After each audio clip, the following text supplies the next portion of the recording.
Breaking news చూస్తున్నాం మనం. AP liquor scam కేసులో సజ్జల శ్రీధర్, ఫైలా దిలీప్ బెయిల్ పై నేడు విచారణ జరగనుంది. మరోవైపు ఇదే కేసులో పిఎస్ఆర్ ఆంజనేయులను పోలీసులు కోర్టులో హాజరుపరుచున్నారు. మరోవైపు కేసిరెడ్డి బెయిల్ పిటిషన్ పై కూడా ఈరోజు విచారణ జరగనుంది. లిక్కర్ స్కామ్ కేసులో కేసిరెడ్డి ఏవన్గా ఉన్నారు. అయితే ఈ క్రమంలో కేసిరెడ్డి బెయిల్ పై ఏసీబీ కోర్టు విచారణ జరగనుంది. రైట్, ఇదే అంశానికి సంబంధించి మరింత సమాచారం మా ప్రతినిధి హరీష్ ఫోన్ లైన్ లో అందిస్తారు. హరీష్. సోనీ, ఈ రోజు మద్యం కేసుకు సంబంధించినటువంటి అంశం పైన కోర్టులో విచారణ జరగనున్నటువంటి సిచ్యువేషన్ కనిపిస్తుంది. పిఎస్ఆర్ ఆంజనేయులు కూడా ఈ రోజు కోర్టులో హాజరుపరచుకుంటారు. మరోవైపు నిన్న 7గురికి రిమాండ్ విధించినటువంటి నేపథ్యంలో రిమాండ్ ని పొడిగించినటువంటి సిచ్యువేషన్ కనిపించింది జూన్ 3వ తేదీ వరకు.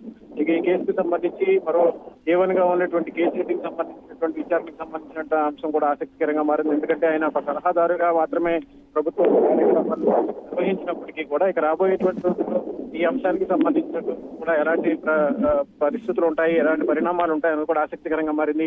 కేసుకు సంబంధించినటువంటి దర్యాప్తుకు సంబంధించినటువంటి వ్యవహారంలో సిట్టు వ్యవహరించినటువంటి తీరుకు సంబంధించినటువంటి అంశం పైన కూడా ఇప్పటికే విమర్శలు వచ్చినటువంటి నేపథ్యంలో దర్యాప్తుకు సంబంధించినటువంటి అంశాలను ప్రభావితం చేసేటువంటి పరిస్థితులు కనిపిస్తున్నటువంటి నేపథ్యంలో దీనిపైన కేసిరెడ్డికి సంబంధించి ఇప్పటికే అభ్యంతరం వ్యక్తం చేశారు. ఆయన ఒక సలహాదారుగా ఉన్నటువంటి వ్యక్తికి కేవలం మద్యంకి సంబంధించినటువంటి ఇష్యూస్ లో తీసుకోవడం పట్ల కొంతవరకు కూడా అభ్యంతరం వ్యక్తమైంది. కేసుకు సంబంధించినటువంటి దర్యాప్తుకు సంబంధించినటువంటి అంశం పైన కూడా విమర్శలు వచ్చినటువంటి నేపథ్యంలో ఈ రోజు జరిగేటువంటి విచారణకు సంబంధించినటువంటి అంశాలు ఎలా ఉంటాయి అన్నది కూడా ఇప్పుడు ఆసక్తికరంగా మరి సోనీ.